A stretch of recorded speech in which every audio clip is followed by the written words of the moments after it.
अस्सलामुअलैकुम दोस्तों, आज की हमारी वीडियो इस छोटे से टिड्डू से PWM सोलर चार्ज कंट्रोलर के बारे में है कि कैसे हम इस छोटी सी डिवाइस को लगाकर अपनी बैटरी को डीप डिस्चार्ज होने से बचा सकते हैं और बैटरी की लाइफ को बढ़ा सकते हैं। इसे इंस्टॉल करना इंतहाई आसान है।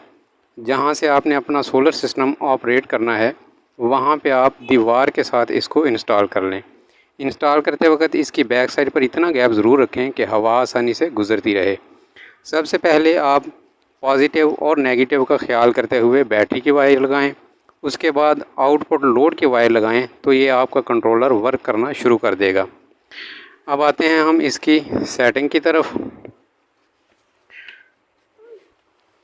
ये जो डिस्प्ले नज़र आ रहा है इस पर मुख्तलिफ़ पैरामीटर चेंज होते रहते हैं, जिससे हमें ये पता चल जाता है कि इस वक्त हमारा लोड कितने एम्पेयर का चल रहा है और बैटरी की पोजीशन क्या है, कितने वोल्ट हमारी बैटरी रह गई है, और टेम्परेचर भी ये दिखा देता है।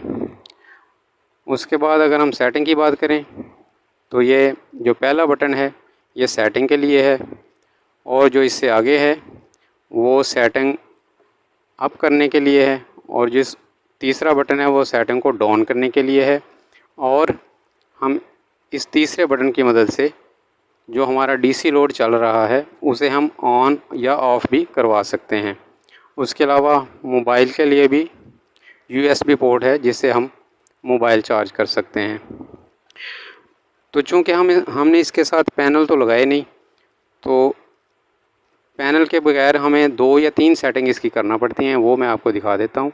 सेटिंग के लिए हम इस बटन को प्रेस करेंगे तो ये पहली सेटिंग है कि सोलर से कितने एम्पेयर आपने ले लिए हैं। चूँकि हमने सोलर लगाया ही नहीं तो इसको छोड़ देते हैं। दूसरी सेटिंग है कि आपने लोड कितना यूज़ कर लिया है। 2573 एम्पेयर हम लोड यूज़ कर चुके हैं। तीसरी सेटिंग है कि सोलर से आप बैटरी को कितने वोल्ट पे चार्ज करवाना चाहते हैं। चूँकि सोलर हमारे पास नहीं है, इसको भी छोड़ देते हैं। अब ये वाली जो सेटिंग है ये बहुत ज़रूरी है कि जब आपकी बैटरी डिस्चार्ज हो जाए और आपका लोड बंद हो जाए तो दोबारा कितने वोल्ट पे आपकी बैटरी पहुंचे तो आपका लोड ऑटोमेटिक ऑन हो जाए। तो मैंने इसकी सेटिंग 11 पे रखी है। आप इसको कम या ज़्यादा भी कर सकते हैं। उसके लिए कम या ज़्यादा करने के लिए आप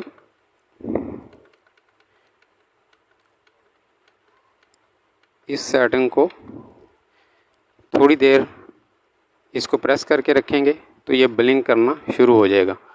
अब अप डाउन की मदद से आप इसे ज़्यादा भी कर सकते हैं। मसलन आपने 12 वोल्ट पे रखना है तो ज़्यादा कर लें, ये 12 वोल्ट पे हो जाएगी। लेकिन मैंने चूँकि 11 पे सेट की हुई है तो मैं इसे दोबारा 11 पे ही कर देता हूँ। ये 11 पे होगी और अभी इसे थोड़ी देर प्रेस करके रखूँगा तो ये मेरी सेटिंग सेव हो जाएगी। अब इससे अगली सेटिंग जो है वो है कि कितने आपकी बैटरी जो है डिस्चार्ज हो जाए तो आपका लोड जो है खुद ब खुद बंद हो जाए। तो मैंने इसकी सेटिंग 9.5 पे रखी है। आप इसको कम या ज़्यादा भी कर सकते हैं। और इससे आगे जो सेटिंग है वो है लोड चलाने की। आप कितने घंटे लोड चलाना चाहते हैं। मैंने चूँकि 24 घंटे यूज़ करना होता है तो इसलिए मैंने 24 पे रखा हुआ है। तो ये जो 3 सेटिंग हैं ये इंतहाई ज़रूरी हैं इसे इस्तेमाल करने के लिए।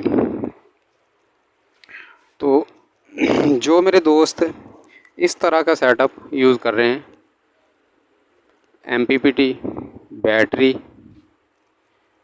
और बैटरी से UPS या इन्वर्टर और साथ में बैटरी से DC लोड चला रहे हैं, तो उनके लिए ये बेहतर है कि आप अपने लोड के हिसाब से 20 या 30 एम्पेयर का इस तरह का कंट्रोलर लगा लें तो आपका सिस्टम अच्छे से चलता रहेगा और बैटरी भी ख़राब नहीं होगी।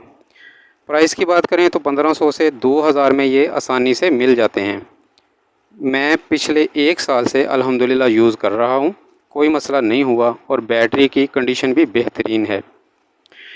जी तो दोस्तों ये थी आज की वीडियो। लास्ट में एक ही गुजारिश है कि वीडियो को लाइक शेयर कर दें और चैनल को सब्सक्राइब कर दें। मिलते हैं किसी नेक्स्ट वीडियो में, तब तक के लिए खुदा हाफिज़।